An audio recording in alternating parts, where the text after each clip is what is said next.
খুব প্রাচীন আমলের কথা, যখন পৃথিবীতে ন্যায় ও ইনসাফের আলো চারদিকে ছড়িয়েছিল এবং সত্যকে সম্মানের চোখে দেখা হতো। সেই যুগে ইয়েমেনের মাটিতে শাহ সুলেমান নামে এক অত্যন্ত পুণ্যবান, দয়ালু এবং আল্লাহভীরু বাদশাহ রাজত্ব করতেন। শাহ সুলেমান সেই সব শাসকদের অন্তর্ভুক্ত ছিলেন যাদের হৃদয়ে সিংহাসন বা মুকুটের চেয়ে নিজের প্রজাদের জন্য বেশি ধড়ফড় করত। তিনি দিন রাত এই চিন্তায় থাকতেন যেন তার রাজ্যে কেউ ক্ষুধার্ত বা ঘুমায়, কোনো মজলুম যেন ন্যায় বিচার থেকে বঞ্চিত না থাকে এবং কোনো অসহায় যেন দারিদ্র্য ও অনাহারে কষ্ট না পায়। গরিব, মিসকিন, এতিম ও বিধবাদের জন্যে তার দরবার সব সময় খোলা থাকত। বলা হয় যে শাহ সুলেমান যখন রাতের শেষ প্রহরে ঘুম থেকে জাগতেন, তখন সবার আগে আল্লাহর দরবারে সেজদাবনত হয় এই দোয়া করতেন, হে পরওয়ারদিগার, যদি আমার শাসনামলে কোনো একজন মানুষের হকও আমার কাছ থেকে বাদ পড়ে থাকে, তবে আমাকে তা পূরণ করার তৌফিক দান করো। এই সততার বরকতে আল্লাহ তাআলা তার রাজ্যে বরকত দান করেছিলেন। ক্ষেত খামার শস্যে ভরে থাকত, বাজারগুলো আবাদ থাকত এবং মানুষ অত্যন্ত শান্তিতে জীবন অতিবাহিত করত। শাহ সুলেমানের সবচেয়ে বড় ইচ্ছা ছিল যেন তার রাজ্য থেকে দারিদ্র্য ও অভাবের নাম নিশানা মুছে যায়। এই উদ্দেশ্যে তিনি প্রতিদিন ফজরের নামাজের পর শাহী দরবারে আসতেন এবং নিজে ঘোষণা করাতেন যে আজ যারই কর্মসংস্থানের প্রয়োজন, ঋণের দরকার অথবা কোনো জুলমের অভিযোগ আছে, সে যেন নির্দ্বিধায় আমাদের সামনে উপস্থিত হয়। দরবারের বাইরে অভাবী, বিধবা, বেকার ও অসহায় মানুষের দীর্ঘ সারি লেগে যেত। কেউ কাজের আশায় থাকত, কেউ ব্যবসার জন্য পুঁজি চাইত এবং কেউ নিজের ওপর হওয়া অন্যায়ের বিচার চাইতে আসত। শাহ সুলেমান প্রত্যেকের কথা অত্যন্ত মনোযোগ দিয়ে শুনতেন, তদন্ত করাতেন এবং তারপর ইনসাফ অনুযায়ী ফয়সালা দিতেন। কাউকে স্বর্ণমুদ্রা দেওয়া হতো, কাউকে দোকান খোলার জন্য পুঁজি দেওয়া হতো এবং কাউকে শাহী মহলেই কর্মসংস্থান করে দেওয়া হতো। প্রজাদের মধ্যে এই কথা ছড়িয়ে গিয়েছিল যে যদি পৃথিবীতে কোথাও ন্যায় বিচার বেঁচে থাকে, তবে তা শাহ সুলেমানের দরবারে আছে। বৃদ্ধরা তার জন্য দোয়া করত, যুবকরা তার জন্য প্রাণ দিতে প্রস্তুত থাকত এবং শিশুরা তার নাম শুনে খুশিতে হেসে দিত। একদিনের কথা, ফজরের নামাজের পর শাহ সুলেমান নিয়ম অনুযায়ী দরবারে বসলেন। ফকির হামিদ শাহ সুলেমানের প্রশ্নের উত্তরে ধীরে ধীরে মাথা তুলল। তার চোখে এক অদ্ভুত চমক ছিল, যেন বছরের পর বছর ধরে রাখা ধৈর্য এক মুহূর্তেই কথা বলে উঠল। সে কোনো ধন সম্পদ বা কাজ চাইল না, বরং অত্যন্ত করুণ সুরে আরজ করল, হে ন্যায়পরায়ণ বাদশাহ, আমি সোনাচাঁদি বা জমি জায়গা চাই না, আমি শুধু ইনসাফ চাইতে এসেছি। এটি শুনে পুরো দরবার স্তব্ধ হয়ে গেল। উজিরে আজম ইব্রাহিম চমকে উঠে ফকিরের দিকে তাকালেন এবং তারপর শাহ সুলেমানের দিকে। শাহ সুলেমান গম্ভীর হয়ে বললেন, হে ফকির, ইনসাফ করা আমাদের দায়িত্ব। তুমি নির্ভয় বলো, তোমার উপর কে জুলুম করেছে। ফকির হামিদ গভীর শ্বাস নিল এবং বলল, বাদশাহ সালামাত, এই জুলুম কোনো সাধারণ মানুষ করেনি, বরং এটি আপনার সালতানাতের এক বড় অফিসার করেছে। দরবারে ফিসফিসানি শুরু হয়ে গেল। শাহ সুলেমান হাতের ইশারায় সবাইকে শান্ত করলেন এবং বললেন, যদি জুলুম হয়ে থাকে, তবে সে যদি আমার নিজের ছেলেও হয়, তবুও ইনসাফ অবশ্যই হবে। তুমি ভয় না পেয়ে সত্য বর্ণনা করো। ফকির হামিদের চোখ দিয়ে অশ্রু ঝরতে লাগল। সে বলল, কয়েক বছর আগে আমি এক সচ্ছল ব্যবসায়ী ছিলাম। আমার ব্যবসা ছিল, ঘর ছিল, স্ত্রী সন্তান ছিল। একদিন শাহিক অফিসার নাদির আমার উপর মিথ্যা অপবাদ দিয়ে আমার সব সম্পদ বাজেয়াপ্ত করে নিল। আমি অনেক আবেদন করেছি, কিন্তু কেউ আমার কথা শোনেনি। আমাকে কারাগারে নিক্ষেপ করা হলো। আমার সন্তানেরা পথে পথে ঘুরতে লাগল এবং আমার স্ত্রী শোকে এই দুনিয়া থেকে বিদায় নিল। এটি শুনেই শাহ সুলেমানের চেহারার রং বদলে গেল। তার চোখে অনুশোচনা ফুটে উঠল। তিনি তৎক্ষণাৎ হুকুম দিলেন, উজিরে আজম, এক্ষুনি অফিসার নাদিরকে দরবারে হাজির করো। কিছুক্ষণ পরেই অফিসার নাদিরকে দরবারে আনা হল। সে শাহী পোশাকে অহংকারের সাথে দাঁড়িয়েছিল। শাহ সুলেমান কঠোর স্বরে জিজ্ঞেস করলেন, তুমি কি ফকির হামিদকে চেনো? নাদির নজর এড়িয়ে জবাব দিল, বাদশাহ সালামাত, এটি একটি ফিতনা সৃষ্টিকারী লোক, সে মিথ্যা বলছে। শাহ সুলেমান ফকিরের দিকে তাকালেন এবং বললেন, তোমার কাছে কি কোনো প্রমাণ আছে? ফকির হামিদ আকাশের দিকে তাকিয়ে বলল, আমার কাছে আল্লাহ ছাড়া আর কোনো সাক্ষী নেই। কিন্তু হে বাদশাহ, আপনি চাইলে এই অফিসারের বাড়িতে তল্লাশি চালাতে পারেন, সেখানে আমার সিলমোহর দেওয়া নথিপত্র আজও মজুদ আছে। শাহ সুলেমান কোনো দেরি না করে তল্লাশির আদেশ দিলেন। কথা সত্য প্রমাণিত হল। নাদিরের বাড়ি থেকে সেই সমস্ত কাগজপত্র উদ্ধার হল যা সে অন্যায়ভাবে দখল করেছিল। দরবারে স্বনীরবতা নেমে এলো। শাহ সুলেমান মাথা নিচু করে বললেন, আজ আমি বুঝতে পারলাম যে শুধু সৎ উদ্দেশ্য থাকাই যথেষ্ট নয়, বরং ব্যবস্থার ওপর নজরদারি করাও জরুরি। তিনি হুকুম দিলেন যেন অফিসার নাদিরকে পদচ্যুত করে শাস্তি দেওয়া হয় এবং ফকির হামিদের সমস্ত সম্পদ তাকে ফিরিয়ে দেওয়া হয়। ফকির হামিদ কাঁদতে কাঁদতে বলল, হে বাদশাহ, আজ আমি শুধু আমার সম্পদ নয় বরং আমার বিশ্বাস ফিরে পেলাম।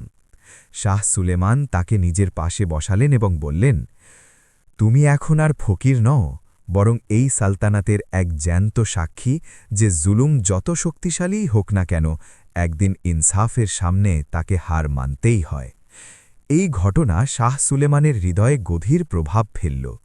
সেই দিনই তিনি প্রতিজ্ঞা করলেন যে তিনি নিজে ছদ্মবেশে প্রজাদের অবস্থা তদারকি করবেন, যেন কোনো মাজলুম তার চোখের আড়ালে না থাকে।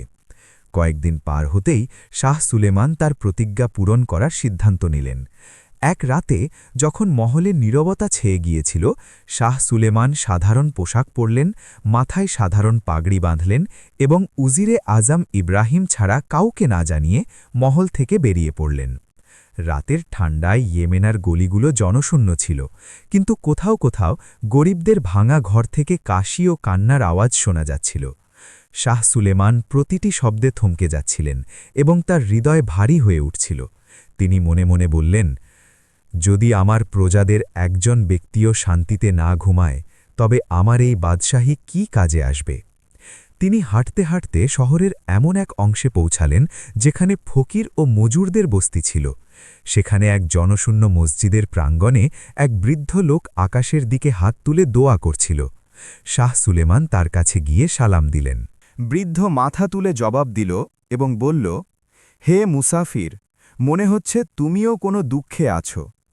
শাহ সুলাইমান আলতো করে বললেন, আমি আমার শহরের অবস্থা জানতে চাই। বলো, এখানকার মানুষ কেমন আছে? বৃদ্ধের চোখে জল চলে এলো। সে বলল, হে অপরিচিত লোক, এখানকার মানুষ ক্ষুধা, রোগ আর অন্যায় জর্জরিত। আমরা অনেকবার আবেদন করেছি, কিন্তু আমাদের কণ্ঠ প্রাসাদ পর্যন্ত পৌঁছাতে পারেনি। এটি শুনে শাহ সুলাইমানের হৃদয়ে যেন খঞ্জর বিঁধল। তিনি জানতেন যে এই অভিযোগ তারই শাসন ব্যবস্থার বিরুদ্ধে। এমন সময় এক দুর্বল নারী তার 2 সন্তানকে নিয়ে মসজিদে প্রবেশ করল। বাচ্চাদের চেহারা ফ্যাকাশে হয়ে গিয়েছিল এবং চোখে ক্ষুধা স্পষ্ট ফুটে উঠেছিল। নারীটি কাঁপা কাঁপা কণ্ঠে বলল, হে মুরুব্বি, আমার স্বামীকে ঋণ শোধ করতে না পারার অপরাধে বন্দী করা হয়েছে। আমি দরবার পর্যন্ত গিয়েছিলাম, কিন্তু দ্বাররক্ষীরা আমাকে তাড়িয়ে দিয়েছে। আমার বাচ্চারা কয়েকদিন ধরে অভুক্ত। শাহ সুলাইমান চোখের জল আড়াল করে জিজ্ঞেস করলেন, তুমি কি জানো কার হুকুমে তোমার স্বামীকে বন্দী করা হয়েছে? নারীটি মাথা নিচু করে জবাব দিল, শোনা যায় এই সব উজিরে খাজানার হুকুমে হয়েছে। এটি শুনে শাহ সুলাইমানের মুঠি শক্ত হয়ে গেল। তিনি মনে মনে আল্লাহর কাছে দোয়া করলেন যেন তাকে সত্য পর্যন্ত পৌঁছানোর শক্তি দেওয়া হয়। তিনি সেই নারীকে নিজের জমানো টাকা দিলেন এবং বললেন, এই নাও, বাচ্চাদের খাবার খাওয়াও। ইনসাফ খুব শীঘ্রই তোমার দরজায় নিজে আসবে। পরের দিন শাহ সুলাইমান দরবারে এক জরুরি বৈঠক ডাকলেন। উজিরে খাজানাকে তলব করা হল। তার ওপর কঠোর প্রশ্ন করা হল।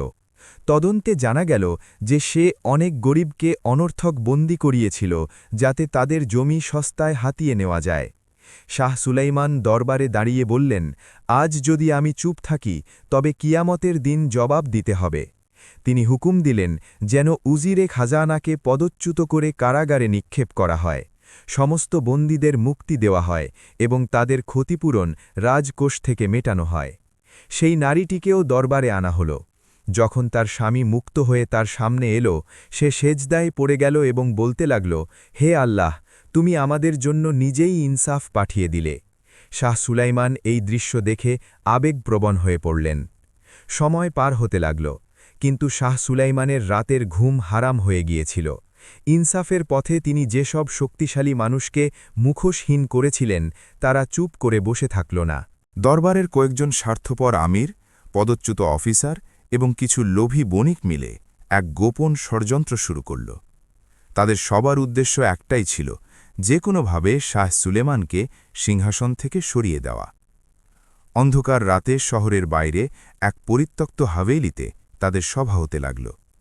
প্রদীপের টিমটিমে আলোয় তারা একে অপরের কাছে বসে ফিসফিস করে কথা বলত। কেউ বলত জনগণকে বাদশাহের বিরুদ্ধে খেপিয়ে তোলা হোক, কেউ পরামর্শ দিত রাজকোষে দুর্নীতির অপবাদ দেওয়া হোক, এবং কেউ বলত বাদশাহকে জালেম প্রমাণ করে আলেমদের তার বিরুদ্ধে দাঁড় করানো হোক। এরই মধ্যে এক মক্কার লোক বলল, আমাদের তার তলোয়ার দিয়ে নয়, বরং তার সততা দিয়েই আঘাত করতে হবে। ষড়যন্ত্রে ঠিক হল যে শহরে গুজব ছড়ানো হবে যে শাহ সুলেমান রাজকোষের সব অর্থ গরিবদের ওপর উজাড় করে দিয়েছেন, যার ফলে সালতানাত দুর্বল হয়ে গেছে।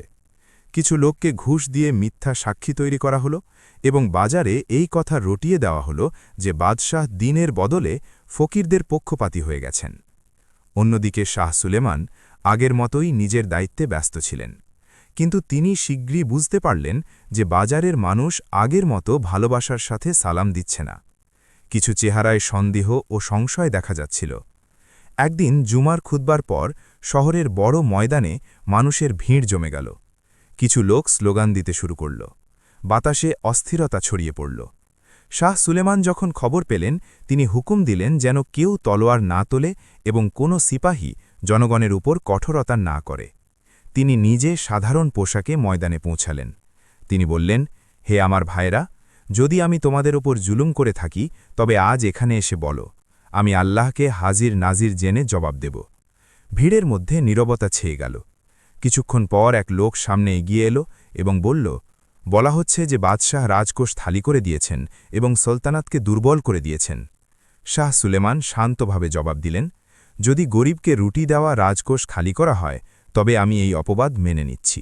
কিন্তু বলো, কারো হকে কি কমতি হয়েছে? কোনো সিপাহীর বেতন কি আটকে আছে? কোনো সীমান্তের সুরক্ষা কি দুর্বল হয়েছে? মানুষ একে অপরের দিকে তাকাতে লাগল। কেউ জবাব দিতে পারল না।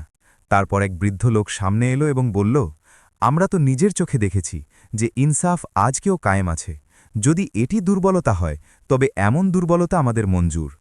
এটি শুনেই অনেক মানুষ শাহ সুলাইমানের পক্ষে দাঁড়িয়ে গেল। ষড়যন্ত্রকারীদের চাল ব্যর্থ হতে লাগল। কিন্তু তারা দমে গেল না। তারা শেষ এবং সবচেয়ে বিপজ্জনক পরিকল্পনা করল, এমন পরিকল্পনা যা শাহ সুলাইমানের প্রাণের উপর আঘাত ছিল। এক রাতে শাহী মহলের রান্নাঘরে খাবারে বিষ মেশানোর চেষ্টা করা হল, কিন্তু বিধাতা অন্য কিছু চেয়েছিলেন। এক দিনদার খাদেম অস্বাভাবিক নড়াচড়া দেখে ফেলল এবং তৎক্ষণাৎ উজিরে আজম ইব্রাহিমকে খবর দিল। খাবার পরীক্ষা করা হলে বিষের উপস্থিতি নিশ্চিত হওয়া গেল। ষড়যন্ত্র ধরা পড়ে গেল। অপরাধীদের ধরা হলো এবং দরবারে পেশ করা হলো। শাহ সুলাইমান তাদের দেখলেন এবং কিছুক্ষণ চুপ থাকলেন। তারপর বললেন, তোমরা আমার প্রাণ নিতে চেয়েছিলে, কিন্তু আমি তোমাদের এই সুযোগ দেব না যে কিয়ামতের দিন বলো যে বাদশাহ আমাদের উপর জুলুম করেছে। তিনি হুকুম দিলেন যেন ষড়যন্ত্রকারীদের কঠোর শাস্তির বদলে নির্বাসিত করা হয় এবং তাদের অবৈধ সম্পদ বাজেয়াপ্ত করে অভাবীদের মধ্যে বিলিয়ে দেওয়া হয়। এই ফয়সালা প্রজাদের হৃদয়ে শাহ সুলাইমানের মর্যাদা আরও বাড়িয়ে দিল। কিন্তু এই ঘটনা তার জন্য এক শেষ বার্তা ছিল যে আসল বাদশাহী তলোয়ার দিয়ে নয়, বরং ধৈর্য, ন্যায় ও তাকওয়ার মাধ্যমেই টিকে থাকে। এখান থেকেই শাহ সুলাইমানের জীবন এক নতুন মোড়ে প্রবেশ করতে যাচ্ছিল, যেখানে পরীক্ষার পর রবের পক্ষ থেকে এক বিশাল পুরস্কার তার অপেক্ষায় ছিল। শাহ সুলাইমানের ইন্তেকালের পর পুরো ইয়েমেন শহরে এক অদ্ভুত নীরবতা নেমে এলো। বাজার বন্ধ ছিল, গলিগুলো জনশূন্য ছিল এবং প্রত্যেকের চোখ ছিল অশ্রুসিক্ত। মানুষ একে অপরকে বলত, আমরা বাদশাহ নয়, বরং একজন পিতাকে হারিয়েছি। জানাজা অত্যন্ত সাদাসিধেভাবে তোলা হল। কোনো সোনার কফিন ছিল না, শাহী পতাকা ছিল না, বাজনা বা নাকাড়া ছিল না। কয়েকজন আলেম, ফকির, ইতিম শিশু এবং সাধারণ মানুষ কাঁদ দিচ্ছিল। এরা তারাই ছিল যাদের হৃদয়ে শাহ সুলেমান তার ন্যায়পরায়ণতা দিয়ে জায়গা করে নিয়েছিলেন। এরপর তার ছেলে সিংহাসনে বসল, কিন্তু সিংহাসনে বসেই সে সবার আগে শাহ সুলেমানের ওসিয়াতনামা বা উইল আনালো, যা একটি পুরনো সিন্দুকে সংরক্ষিত ছিল। ওসিয়াতনামা খোলা হলে তাতে লেখা ছিল, যদি কখনো তোমার মনে হয় যে ক্ষমতা তোমাকে বড় বানিয়ে দিচ্ছে, তবে তৎক্ষণাৎ কোনো ইতিমের মাথায় হাত রেখো, তুমি নিজের প্রকৃত মর্যাদা বুঝতে পারবে। যদি তোমার মনে হয় যে প্রজারা তোমাকে ভয় পাচ্ছে, তবে বুঝে নিও যে তুমি ন্যায়ের পথ থেকে বিচ্যুত হয়েছ। নতুন বাদশাহ সেই ওসিয়াতনামা দরবারে সবার সামনে পড়ালেন এবং ঘোষণা করলেন যে এই শব্দগুলোই হবে আমার মুকুট এবং এটিই আমার আইন। সময় বয়ে যেতে লাগল। বছরের পর বছর পার হওয়ার পরও যখন কোনো মজলুম ইনসাফ পেত তখন মানুষ বলতো এটি শাহ সুলেমানের দোয়া যা আজকেও কাজ করছে। ফকির হামিদ, যে এখন আর ফকির ছিল না বরং এক জ্ঞানী বৃদ্ধে পরিণত হয়েছিল, সে প্রায়ই মসজিদের প্রাঙ্গণে বসে বাচ্চাদের এই কাহিনী শোনাত। সে বলতো, আমি এমন এক ব্যক্তিকে দেখেছি যে বাদশাহ ছিল, তারপর ফকির হল এবং পরিশেষে আল্লাহর প্রিয় বান্দা হয়ে গেল। আর যখন কোনো বাচ্চা জিজ্ঞেস করত, বাবা এমন বাদশা কি আবার আসবে, তখন ফকির হামিদ মুচকি হেসে বলতো, যখন হৃদয়ে খোদাভীতি জীবিত থাকে তখন প্রতি যুগেই সুলেমান জন্ম নেয়। এভাবেই শাহ সুলেমানের উপাখ্যান শুধু বইয়ের পাতায় নয় বরং মানুষের হৃদয়ে অমর হয়ে রইল।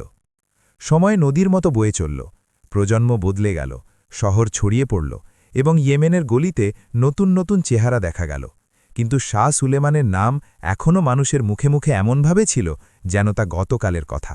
মায়েরা বাচ্চাদের ঘুমানোর সময় তার কথা শোনাত এবং বৃদ্ধরা নিজেদের অভিজ্ঞতায় তার ন্যায়ের উদাহরণ দিত। অনেক বছর পর সেই শহরে এক যুবক কাজী নিযুক্ত হল। সে জ্ঞানে প্রখর হলেও অভিজ্ঞতায় নতুন ছিল। একদিন তার সামনে এক শক্তিশালী ব্যবসায়ী এবং এক গরিব মজুরের মামলা পেশ হল। ব্যবসায়ীর কাছে সম্পদ ছিল, সাক্ষী ছিল এবং প্রভাব প্রতিপত্তিও ছিল। মজুরের কাছে শুধু সত্য ছিল এবং এক কাঁপা কাঁপা কণ্ঠ। কাজী এক মুহূর্তের জন্য দ্বিধায় পড়ল। ঠিক এই মুহূর্তেই তার নজর আদালতের দেওয়ালে ঝোলানো এক পুরনো ফলকের ওপর পড়ল, যাতে শাহ সুলেমানের বাণী খোদাই করা ছিল। ইনসাফ তা নয় যা শক্তিশালীকে সন্তুষ্ট করে, ইনসাফ হল তা যা মজলুমের হৃদয়ে শান্তি দেয়।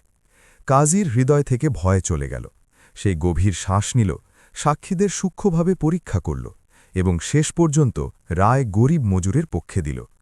আদালতে নীরবতা ছেয়ে গেল, কিন্তু মজলুমের চোখে ছিল কৃতজ্ঞতার অশ্রু। এই খবর শহরে ছড়িয়ে পড়ল। মানুষ বলতে লাগল, আজ আবার শাহ সুলেমান জ্যান্ত হয়ে গেল। এই সময়ে এক মুসাফির শহরে প্রবেশ করল। তার হাতে একটি পুরনো ব্যাগ ছিল এবং চোখে অদ্ভুত এক জ্যোতি। সে মসজিদের প্রাঙ্গণে বসে মানুষকে উপদেশ দিতে লাগল। সে বলল, আমি অনেক শহর দেখেছি, কিন্তু যে শহরে ন্যায় বিচার বেঁচে থাকে সেই শহরই আসলে আবাদ থাকে। কেউ জিজ্ঞেস করল, তুমি এসব কিভাবে জানো? মুসাফির হাসল এবং বলল, আমি ফকির হামিদের বংশধর। আমার পূর্বপুরুষেরা আমাদের শিখিয়েছেন যে সত্যের সাথে থাকাই সবচেয়ে বড় উত্তরাধিকার। মানুষ নীরবে শুনতে লাগল। সেই দিনের পর শহরে এক নতুন জাগরণ সৃষ্টি হল। ব্যবসায়ীরা মাপে ঠিক দিতে লাগল, কাজীরা খোদাভীতি নিয়ে ফয়সালা করতে লাগল এবং শাসকেরা প্রজাদের দরজা পর্যন্ত নিজে আসতে লাগল। এভাবেই সময়ের পর্দা সরে যেতে লাগল এবং এই সত্য প্রকাশ পেল যে মানুষ মারা যায় কিন্তু তার ন্যায় বিচার বেঁচে থাকে। শাহ সুলেমানের দেহ মাটিতে মিশে গিয়েছিল, কিন্তু তার আলো হৃদয়ে প্রদীপের মতো জ্বলতে থাকল। আর এটি সেই পরিণাম যার আকাঙ্ক্ষা প্রতিটি ঈমানদার হৃদয়ে থাকা উচিত, যে সে দুনিয়া থেকে চলে যাবে কিন্তু ইনসাফ রেখে যাবে। কিছুকাল যেতেই শহরের ওপর এক নতুন পরীক্ষা এসে পড়ল। বাইরের এক শক্তিশালী সালতানাতের নজর ইয়েমেনের সমৃদ্ধির ওপর গিয়ে পড়ল। সীমান্তে তাদের সৈন্যরা দেখা দিতে শুরু করল এবং শহরে আতঙ্কের ফিসফিসানি ছড়িয়ে পড়ল। মানুষ বলতে লাগল যে যদি যুদ্ধ বেঁধে যায় তবে সবার আগে গরিবেরাই পিষ্ট হবে। নতুন বাদশাহ বিশেষ দরবার ডাকলেন। সেনাপতিরা যুদ্ধের প্রস্তুতির পরামর্শ দিলেন। ব্যবসায়ীরা রাজকোষের রক্ষার চিন্তা প্রকাশ করলেন, কিন্তু ওলামায়ে কেরামরা চুপ ছিলেন। শেষে এক বৃদ্ধ আলেম দাঁড়িয়ে বললেন, যুদ্ধ তলোয়ার দিয়ে জেতা যায়, কিন্তু পরিণাম নির্ধারিত হয় নিয়াত বা উদ্দেশ্যের ওপর। আগে এটি দেখো যে তোমার প্রজারা তোমার ওপর সন্তুষ্ট কিনা। বাদশাহ সেই মুহূর্তেই হুকুম দিলেন যেন শহরের দরজাগুলো খুলে দেওয়া হয় এবং প্রতিটি মানুষকে ভয়হীনভাবে নিজের কথা বলার অনুমতি দেওয়া হয়। চকে এক বিশাল সমাবেশ হল। বৃদ্ধ, যুবক, নারী ও শিশু সবাই জমা হল। এক যুবক মজুর সামনে এগিয়ে এসে বলল, হে হাকেম, যদি তুমি আমাদের ইনসাফ দাও তবে আমরা তোমার সীমান্তের জন্য নিজের জানও কুরবান করে দেব, কিন্তু যদি আমাদের ঘরে ক্ষুধা থাকে তবে আমরা তলোয়ার কিভাবে তুলব? এটি শুনে বাদশার চোখ নিচু হয়ে গেল। সেই দিনই তিনি হুকুম দিলেন যেন বাইতুল মালের দরজা খুলে দেওয়া হয়, মজুদদারি খতম করা হয় এবং প্রতিটি শ্রমজীবীকে তার হক বুঝিয়ে দেওয়া হয়। কয়েক দিনের মধ্যেই শহরের পরিবেশ বদলে গেল। ভয়ের জায়গায় সাহস এবং নিরাশার জায়গায় বিশ্বাস জায়গা করে নিল। সীমান্তে শত্রুর দূত এলো। তারা শহরের একতা এবং মানুষের চেহারায় প্রশান্তি দেখে অবাক হয়ে গেল। তাদের মধ্যে একজন বলল, যে শহরে প্রজারা তাদের শাসকের পাশে দাঁড়িয়ে থাকে তাকে জয় করা অসম্ভব। এভাবেই তলোয়ার না তুলেই বিপদ টলে গেল। মানুষ সেজদায় শুকরিয়া আদায় করল এবং মসজিদগুলোতে একটিই দোয়া ধ্বনিত হতে লাগল, হে আল্লাহ, আমাদের ইনসাফ থেকে বঞ্চিত করো না। সেই রাতে ফকির হামিদের বংশের সেই মুসাফির মসজিদের প্রাঙ্গণে বসেছিল। সে আকাশের দিকে তাকিয়ে বলল, হে আমার রব, তুমি আরও একবার দেখিয়ে দিলে যে শাহ সুলেমানের পথ আজও কেউ জ্যান্ত আছে।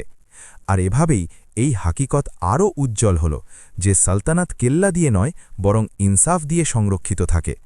যুদ্ধের বিপদ টলে গিয়েছিল, কিন্তু এই ঘটনা মানুষের হৃদয়ে এক নতুন দায়িত্ববোধ জন্ম দিয়েছিল। এখন প্রতিটি মানুষ বুঝে গিয়েছিল যে যদি ইনসাফ দুর্বল হয়ে পড়ে তবে শত্রুর তলোয়ার তোলারও প্রয়োজন হবে না। এই অনুভূতির বশবর্তী হয়ে শহরের আলেম, কাজী এবং মুরব্বীরা পরামর্শ করে একটি মজলিস কায়েম করলেন, যার উদ্দেশ্য ছিল ভবিষ্যতে যেন কোনো জুলম জন্ম নিতে না পারে। প্রতি জুমার পর জামে মসজিদে প্রকাশ্য সভা হতে লাগল। সেখানে ধনী, গরিব, শাসক, শাসিত সবাই সমানভাবে বসত। কেউ নিজের অভিযোগ জানাত, কেউ পরামর্শ দিত এবং কেউ আগের ভুলগুলো ধরিয়ে দিত। কাজী ফয়সালা লিখতেন এবং হাকেম তা পালনের ওয়াদা করতেন। একদিন এক যুবক দাঁড়িয়ে বলল, আমরা আদিল বা ন্যায় বিচারের কথা অনেক শুনেছি, কিন্তু আমাদের নিজেদের হৃদয়েও ইনসাফ পয়দা করতে হবে। যদি আমরা নিজেরাই ধোঁকা দেই তবে হাকেমকে দোষ দিয়ে কী লাভ? এই কথা মানুষের হৃদয়ে গেঁথে গেল। বাজারে নাপতোল ঠিক হতে লাগল, লেনদেনে সততা বাড়তে লাগল এবং প্রতিবেশীর খেয়াল রাখতে লাগল। এভাবেই ধীরে ধীরে পুরো শহর একটি পরিবারের মতো জুড়তে লাগল। এরই মধ্যে এক বৃদ্ধা নারী, যার কোমর ঝুঁকে গিয়েছিল এবং হাত কাঁপছিল, সে মজলিসে এলো। সে বলল, আমি শাহ সুলেমানের আমলও দেখেছি এবং আজকের সময়ও দেখছি। পার্থক্য শুধু এই যে আগে ইনসাফ একজন ব্যক্তির থেকে আসত, আর এখন ইনসাফ সবার হৃদয়ে মিশে গেছে। এটি শুনে সবার চোখ ভিজে গেল। সেই মুহূর্তে মানুষ অনুভব করল যে আসল কামিয়াবি এটাই যে নেকি শুধু একজন ব্যক্তির মধ্যে সীমাবদ্ধ না থেকে সমাজে ছড়িয়ে পড়ে। সেই রাতে শহরের প্রতিটি মহল্লায় প্রদীপ জ্বালানো হল। এটি কোনো উৎসবের জন্য ছিল না, বরং এই প্রতিজ্ঞার প্রতীক ছিল যে জুলমের অন্ধকারে ইনসাফের প্রদীপ নিভতে দেওয়া হবে না।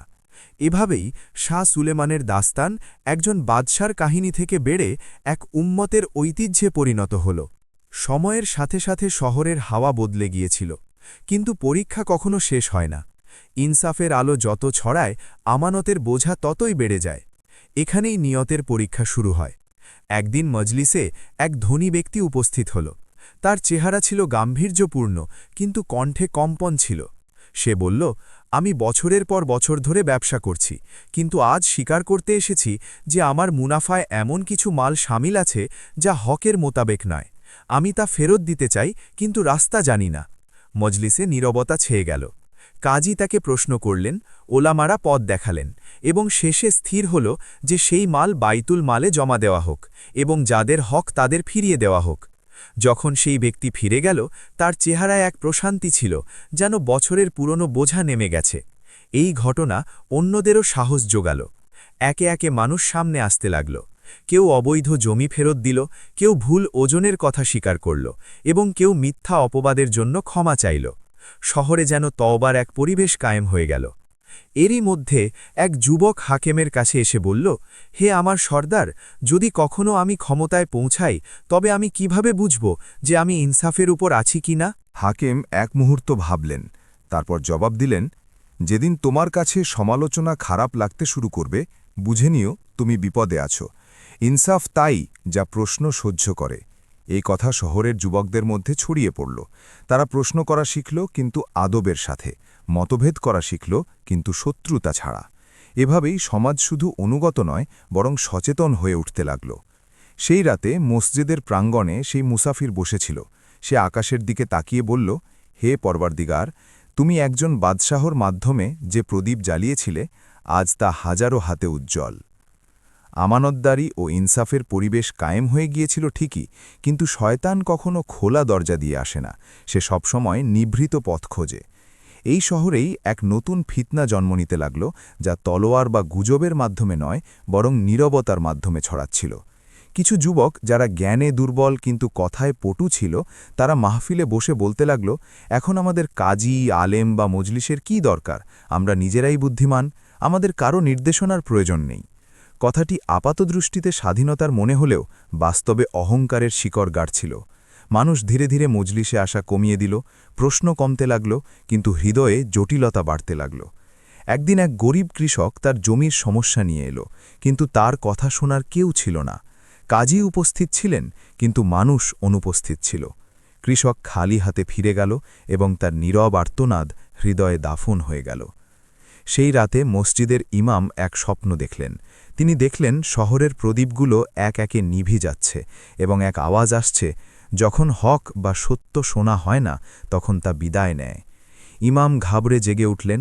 ফজর নামাজের পর তিনি এই স্বপ্ন উলেমা ও কাজীদের শোনালেন।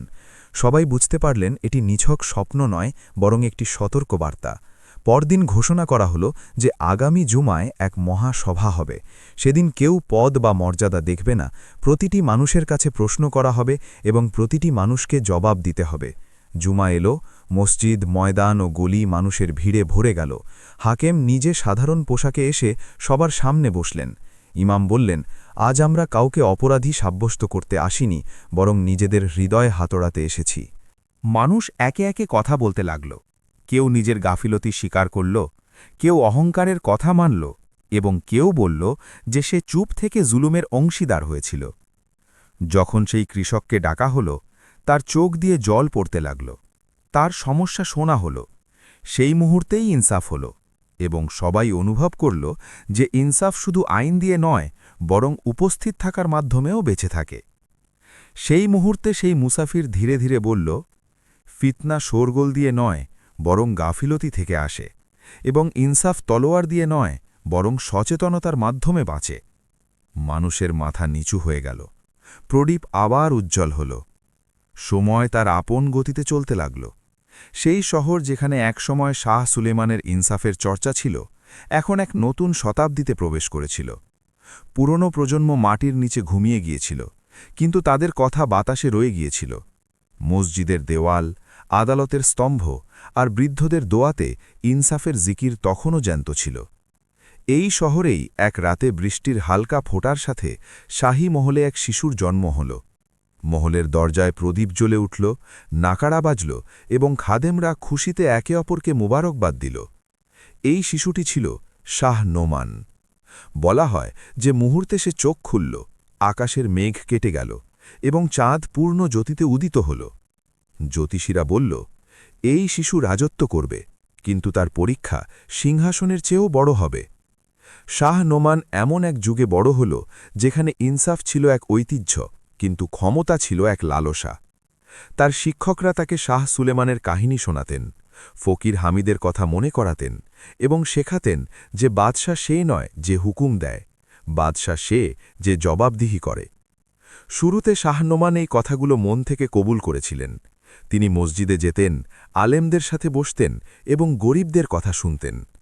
প্রজারা বলতে লাগল, মনে হচ্ছে ইনসাফের আলো আবারও সিংহাসনে ফিরে এসেছে। কিন্তু সময় শুধু শেখায় না, পরীক্ষাও নেয়।